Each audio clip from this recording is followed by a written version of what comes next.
अल्लाह के नाम से जो बहुत मेहरबान निहायत रहम करने वाला है। हम उसकी रहनुमाई और क्लैरिटी से शुरू करते हैं। आज एक सवाल अक्सर उठता है, कभी सच्ची क्यूरियोसिटी से और कभी गलत फहमी से। इस्लाम असल में गाय के गोश्त, जिसे आम तौर पर बीफ कहते हैं, खाने के बारे में क्या कहता है? क्या इसकी परमिशन है या यह मना है? यह टॉपिक कंफ्यूजन का सोर्स बन सकता है, खासकर ऐसी डाइवर्स सोसाइटीज में जहां अलग अलग कल्चरल और रिलीजियस व्यूज एक साथ रहते हैं। हमारा गोल यहां पर्सनल ओपिनियन या फीलिंग्स देना नहीं है, बल्कि हमारा पर्पस इस्लामिक गाइडेंस के प्राइमरी सोर्सेस को सीधे देखना है। हम कुरान और पैगंबर मोहम्मद, उन पर शांति हो, की ऑथेंटिक ट्रेडिशंस या हदीस को एग्जामिन करेंगे, ताकि एक क्लियर और एविडेंस बेस्ड आंसर मिल सके। इस्लामिक लॉ की फाउंडेशन क्लैरिटी और डिवाइन विजडम पर बनी है। जो परमिसिबल है वह क्लियर किया गया है, और जो मना है वह भी क्लियर किया गया है। यह सिद्धांत बिलीवर्स को स्पेक्यूलेशन और डाउट में पड़ने से बचाता है। जब हमें इस बारे में कोई सवाल होता है कि हम क्या खा सकते हैं या पी सकते हैं, तो सबसे पहली जगह जहां हमें जाना चाहिए वह है अल्लाह का कलाम, कुरान। उसके बाद हम उसके आखिरी मैसेंजर पैगंबर मोहम्मद, उन पर शांति हो, के जीवन और टीचिंग्स को देखते हैं, जिन्हें कुरान के मैसेज को समझाने और डेमोन्स्ट्रेट करने के लिए भेजा गया था। इन दो प्राइमरी सोर्सेज से जुड़े रहकर हम कॉम्प्लेक्स इश्यूज को कॉन्फिडेंस और अंडरस्टैंडिंग के साथ नेविगेट कर सकते हैं। कल्चरल बायस या एक्सटर्नल प्रेशर से फ्री होकर जो आम आदमी के जजमेंट को क्लाउड कर सकते हैं। बीफ के बारे में डिस्कशन खास तौर पर इंपॉर्टेंट है, क्योंकि खाना हमारी डेली लाइफ का एक फंडामेंटल पार्ट है। हलाल और हराम के रूल्स एक बर्डन नहीं है, वे अल्लाह की तरफ से एक रहमत है, जो हमारी फिजिकल और स्पिरिचुअल वेलबीइंग को इंश्योर करने के लिए डिजाइन किए गए हैं। इसलिए बीफ जैसे कॉमन फूड आइटम पर रूलिंग को समझना सिर्फ एक एकेडमिक एक्सरसाइज नहीं है, यह एक प्रैक्टिकल मैटर है जो दुनिया भर के लाखों मुसलमानों को हर दिन इफेक्ट करता है। इस एस्से का मकसद एविडेंस को सिंपल, स्ट्रेट फॉरवर्ड तरीके से प्रेजेंट करना है, ताकि कोई भी मुस्लिम इस रूलिंग का बेसिस समझ सके और अपने नॉलेज में सिक्योर फील करे, अफवाहों के बजाय सॉलिड प्रूफ पर भरोसा करते हुए। आइए हम ज्ञान की इस यात्रा पर एक साथ चलें। हम कुरान की उन आयतों को सिस्टमैटिकली एक्सप्लोर करेंगे जो लाइव स्टॉक के बारे में बात करती हैं। फिर हम पैगंबर, उन पर शांति हो, के जीवन से ऑथेंटिक नैरेशंस में गहराई से जाएंगे। आखिर में हम इस्लाम के महान विद्वानों की सर्वसम्मति को देखेंगे। इस स्ट्रक्चर्ड अप्रोच के माध्यम से हम इस्लाम में गाय के गोश्त के कंजम्पशन के आसपास की किसी भी अक्लियरता को दूर करने की उम्मीद करते हैं। सच्चाई जब अपने प्योर सोर्सेज से ली जाती है तो हमेशा सरल और लिबरेटिंग होती है।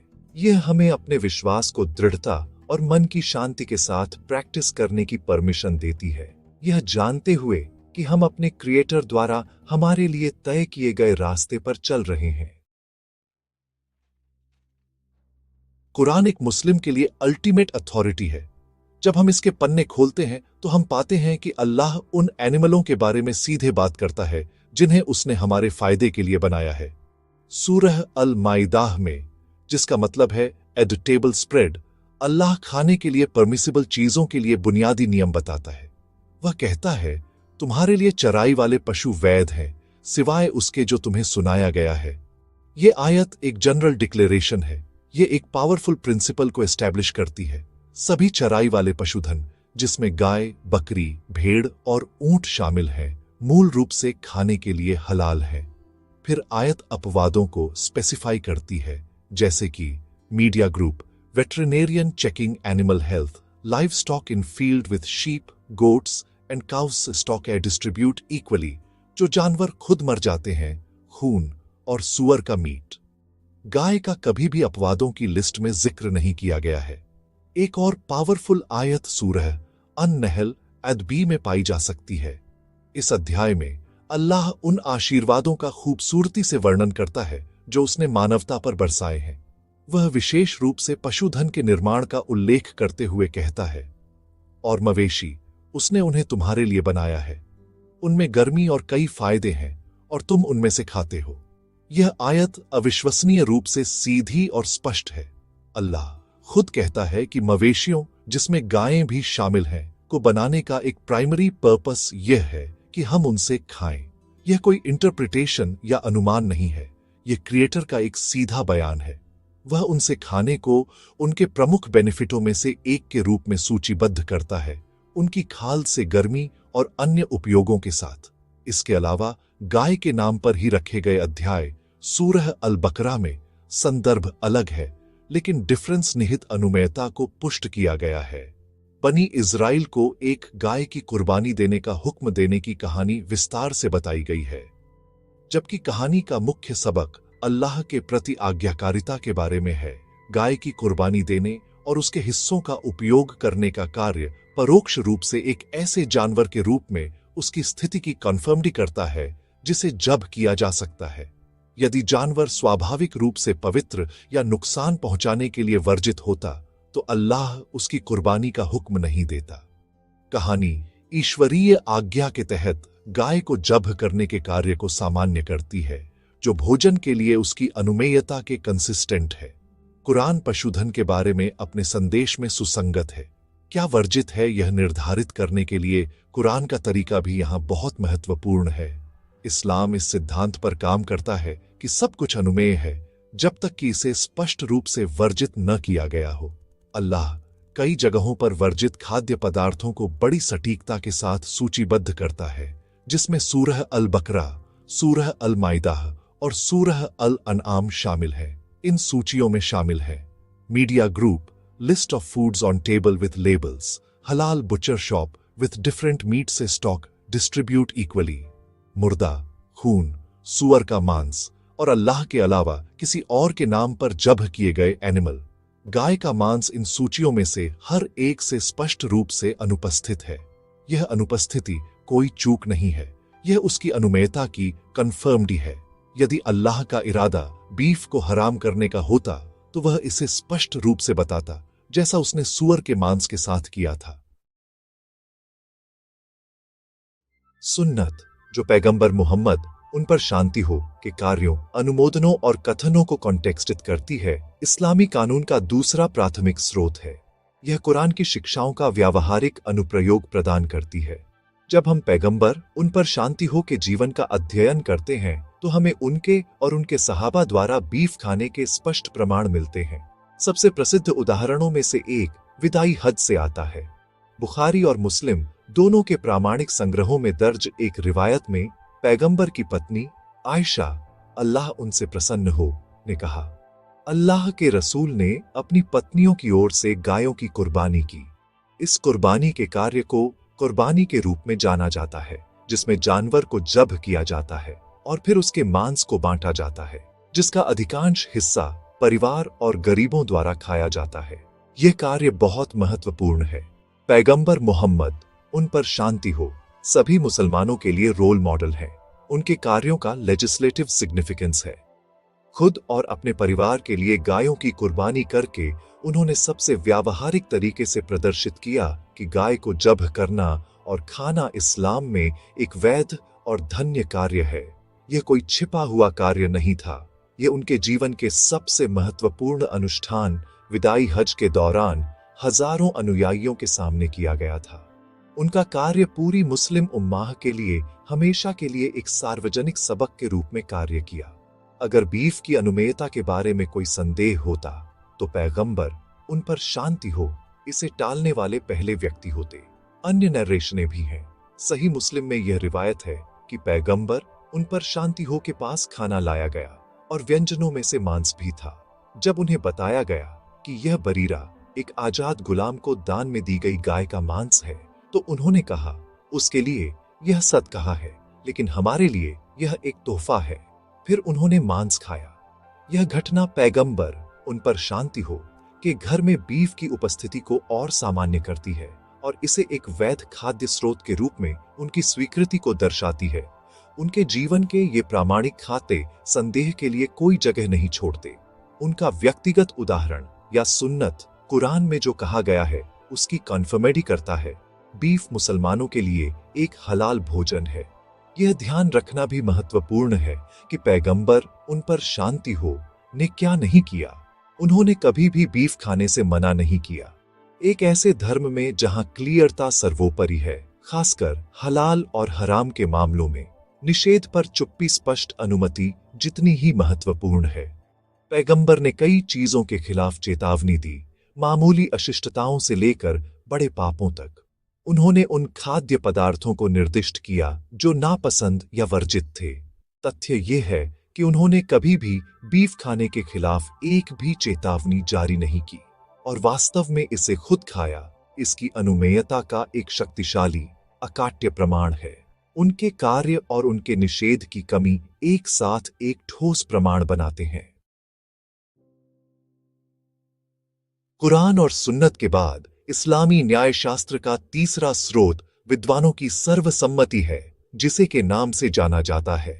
यह पैगंबर, उन पर शांति हो, कि समय के बाद किसी विशिष्ट मामले पर योग्य इस्लामिक लॉवी विशेषज्ञों की सर्वसम्मत सहमति को कॉन्टेक्स्टित करता है।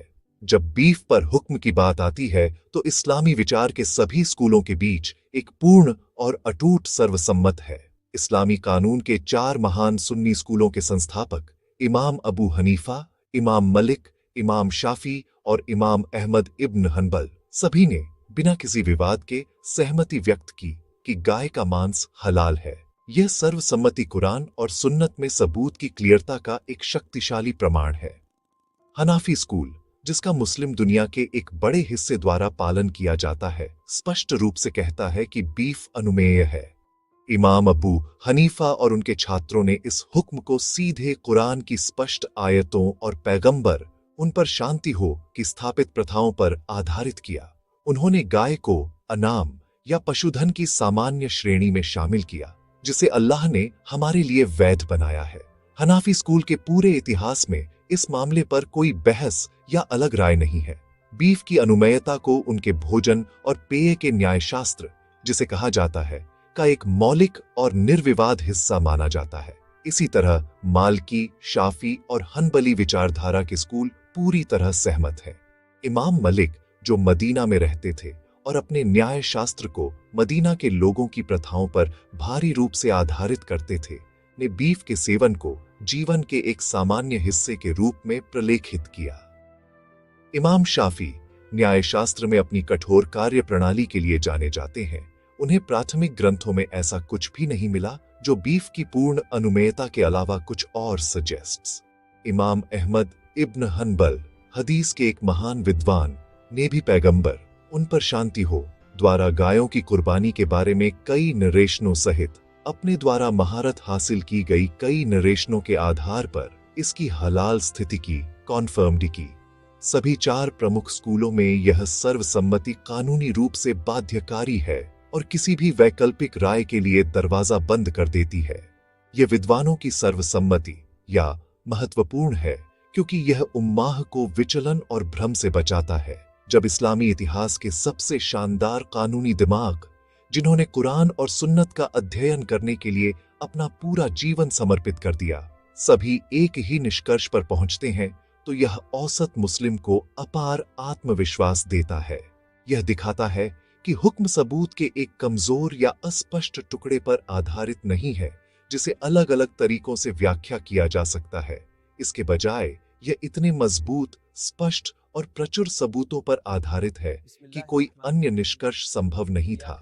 4 इमामों की सर्वसम्मति इस्लाम में बीफ पर हुक्म को एक सुलझा हुआ और निर्विवाद मामला बनाती है।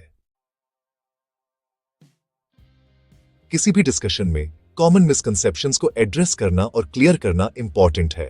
एक मिसअंडरस्टैंडिंग जो कभी कभी उठती है, अक्सर दूसरे धर्मों के कल्चरल इन्फ्लुएंसेस की वजह से, वह यह आइडिया है कि गाय का इस्लाम में एक पवित्र या होली स्टेटस है। यह फंडामेंटली इनकरेक्ट है। इस्लाम में डिवाइनिटी और सैक्रेडनेस का कॉन्सेप्ट सिर्फ अल्लाह के लिए रिजर्व्ड है। कोई भी क्रिएटेड बीइंग, चाहे वह जानवर हो, पेड़ हो, तारा हो या यहां तक कि इंसान हो, को होली या पूजा के लायक नहीं माना जा सकता। एक क्रिएशन को सैक्रेडनेस देना या पॉलीथिज्म का एक रूप है जो इस्लाम में ग्रेटेस्ट सिन है। कुरान स्पष्ट है कि आकाश और पृथ्वी में सभी चीजें अल्लाह के अधीन हैं और एक पर्पस के लिए बनाई गई हैं। कंफ्यूजन का एक और पॉइंट एक कमजोर या अनवेरिफाइड नैरेशन से आता है जो कभी कभी सर्कुलेट होता है। जो यह बताता है कि गाय का दूध एक दवा है और उसका मांस एक बीमारी है।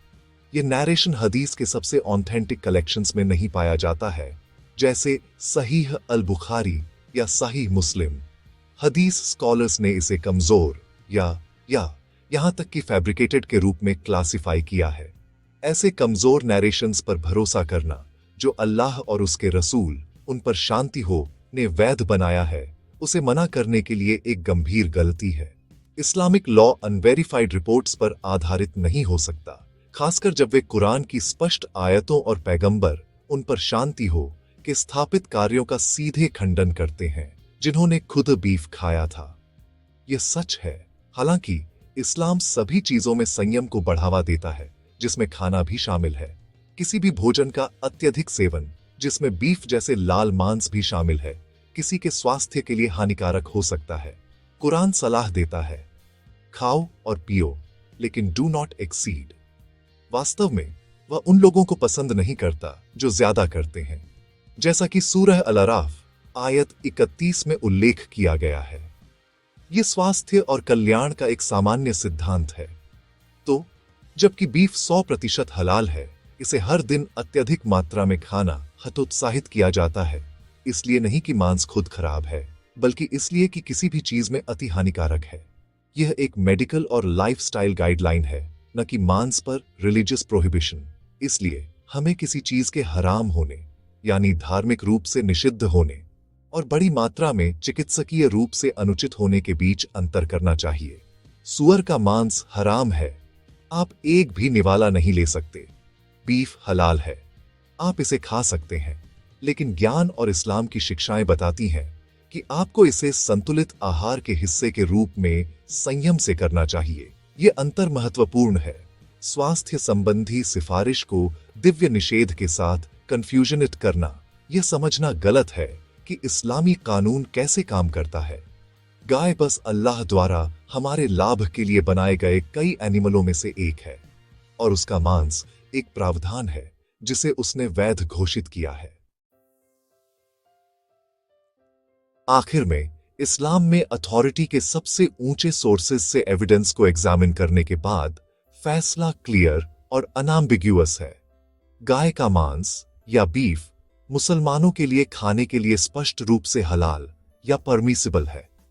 यह रूलिंग कल्चरल प्रेफरेंस या स्कॉलरली डिबेट का मामला नहीं है। यह अल्लाह के कलाम कुरान में स्ट्रॉन्गली से एस्टैब्लिश्ड है। सूरह अल-माइदा और सूरह अन-नहल में आयतें स्पष्ट रूप से चराई वाले पशुधन को खाने की परमिशन देती हैं, एक कैटेगरी जिसमें गायें भी शामिल हैं। इसके अलावा कुरान की मना किए गए खाद्य पदार्थों की डिटेल्ड लिस्ट, जैसे सुअर का मांस और मुर्दा, में कभी भी बीफ शामिल नहीं होता है, जो ओमिशन द्वारा इसकी परमिसिबिलिटी की कंफर्मडी करता है। यह कुरानिक रूलिंग पैगंबर मुहम्मद, उन पर शांति हो, की सुन्नत में फुली रिफ्लेक्टेड। अपने खुद के कार्यों के माध्यम से, जैसे विदाई हज के दौरान गायों की कुर्बानी देना और उन्हें पेश किया गया बीफ खाना, उन्होंने इस परमिसिबिलिटी का एक जीवंत प्रैक्टिकल डेमोन्स्ट्रेशन दिया। उनका उदाहरण अपने अनुयायियों के लिए एक अकाट्य प्रमाण के रूप में कार्य करता है। यह एविडेंस इतना मजबूत है कि इसने एक पूर्ण और अटूट स्कॉलरली कंसेंसस या को जन्म दिया। इस्लामी कानून के सभी 4 प्रमुख स्कूलों, हनाफी, मालकी, शाफी और हनबली के संस्थापकों ने बीफ की हलाल स्थिति पर सर्वसम्मति से सहमति व्यक्त की, जिससे इस मामले पर किसी भी वैध भिन्न राय के लिए कोई जगह नहीं बची। हमने आम गलत फहमियों को भी डिस्पेल्ड। गाय के पवित्र होने का विचार इस्लामी धर्मशास्त्र के लिए पूरी तरह से विदेशी है, जो सेक्रेडता केवल अल्लाह के लिए आरक्षित रखता है। यह विचार कि इसका मांस एक बीमारी है, कमजोर नैरेशंस पर आधारित है, जिनका उपयोग कुरान और प्रामाणिक हदीस में पाई गई स्पष्ट परमिशन को रद्द करने के लिए नहीं किया जा सकता है। हालांकि इस्लाम हमें संयम की ओर गाइड्स। बीफ का अत्यधिक सेवन न करने की सलाह एक स्वास्थ्य और कल्याण दिशा निर्देश है, न कि रिलीजियस प्रोहिबिशन। यह संतुलन और अति से बचने का आह्वान है, एक सिद्धांत जो हमारे जीवन के सभी पहलुओं पर लागू होता है, न कि केवल बीफ के सेवन पर। इसलिए एक मुस्लिम को यह जानकर पूरा आत्मविश्वास और मन की शांति महसूस करनी चाहिए कि बीफ अल्लाह की ओर से एक वैध प्रावधान है। हमें अपने प्राथमिक स्रोतों से स्पष्ट मार्गदर्शन को अपनाना चाहिए और सांस्कृतिक प्रभावों या कमजोर जानकारी से उत्पन्न किसी भी भ्रम को अस्वीकार करना चाहिए। बिलीवर्स के रूप में हमारा कर्तव्य वही पालन करना है जो हमें मेड क्लियर। हम स्वीकार करते हैं जो अल्लाह ने हलाल बनाया है और हम उससे दूर रहते हैं जो उसने हराम बनाया है। रास्ता आसान है।